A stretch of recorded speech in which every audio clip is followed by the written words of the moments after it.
નમસ્કાર મિત્રો, state news ગુજરાતમાં આપનું સ્વાગત છે। થોડુંક વિચારવાનું એ છે કે આ યાત્રાનું આયોજન શું કામ, આ યાત્રા પ્રસ્થાન શા માટે કરવી પડી, આ યાત્રાની શરૂઆત ક્યાંથી થઈ, આ યાત્રા કોના દ્વારા ચલાવવામાં આવે છે, આ યાત્રાનું મહત્વ શું છે, આ એક નાનકડી માહિતી દરેક વ્યક્તિ પાસે હોવી। આજે શરૂઆતમાં જેમ હર્ષભાઈ પરિચય આપ્યો કે વિશ્વ હિન્દુ પરિષદ અને વિશ્વ હિન્દુ પરિષદનું એક યુવા આયામ એટલે કે બજરંગ દળ અનેક આયામોનું આપણું કામ છે, જેમાં માતૃશક્તિ, દુર્ગાવાહિની, બટ મંદિર, સંતો,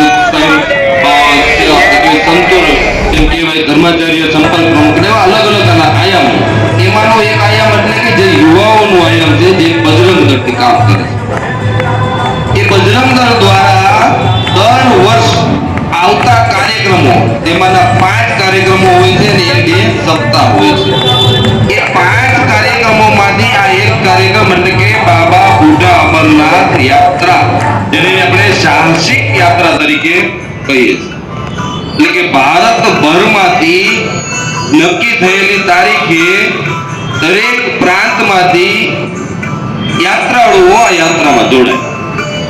સાહસિક યાત્રા એટલે કે તેના માટે આ યાત્રા શરૂ કરવામાં આવી, જેનો વિષય આગામી આપણા વક્તા લેશે। પણ આપણો બજરંગ દળનો વાર્ષિક કાર્યક્રમ છે, એમાંનો એક કાર્યક્રમ 5 કાર્યક્રમમાં એટલે કે બાબા બુઢા અમરનાથની યાત્રા, જેને સાહસિક યાત્રા કહેવાય છે। અને આ યાત્રામાં સૌરાષ્ટ્રમાંથી એટલે કે આપણા સૌરાષ્ટ્રના વિશ્વ હિન્દુ પરિષદની દ્રષ્ટિએ 26 જિલ્લામાંથી કુલ 407 યાત્રાળુઓનું પંજીકરણ અત્યાર સુધીમાં થયેલું છે। તે લોકો આ યાત્રામાં જવાના છે। તેના માટે આગામી સૂચનાઓ, બધી વ્યવસ્થાઓ, આ યાત્રા કેવી રીતે સફળ બનાવી અને આ યાત્રા પાછળનો આપણો હેતુ શું છે,